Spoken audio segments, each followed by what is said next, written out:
என்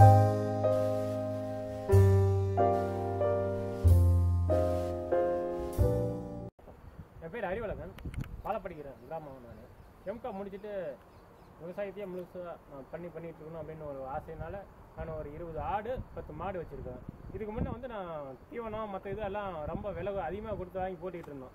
அதனால் அது கட்டுப்படியாகல அப்படின்ட்டு நம்ம ஏரியா டாக்டருங்க வந்து இந்த மாதிரி நீங்கள் இது அசோலா போடுங்க, அதனால் நல்லா கெயின் இருக்கும் அப்படின்னு சொன்னாங்க.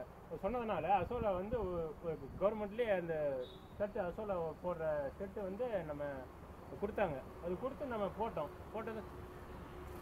போட்டதுனால நல்ல இது நல்லா வளர்ந்து வருது. டெய்லி 1/2 கிலோ 1 கிலோ நம்ம மாட்டுக்கு போட்டுக்கிட்டு இருக்கிறோம். அது மாட்டுக்கு போகிறதுனால புண்ணாக்கு ஃபுல்லாக நம்ம குறைச்சிட்டோம். புண்ணாக்கு ஃபுல்லாக எடுத்துகிட்டு நம்ம இது போகிறதுனால அந்த புண்ணாக்கோட அதே அளவுக்கு நமக்கு பால் வந்து குறையாமல் வருது. புண்ணாக்கு ஒரு 45 ரூபா 1 கிலோ வருது. ஆனால் இதோட செலவு பார்த்தீங்களா ஒரு 70 காசு 75 காசு.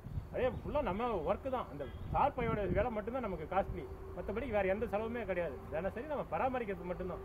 அதனால நல்ல வருமானம் இருக்குது. தினசரி நமக்கு வந்து புண்ணாக்கோட விலை ஒரு மாட்டுக்கு வந்து 1/2 கிலோ புண்ணாக்கு குறைஞ்சபட்சம் நம்ம போடுறோம்.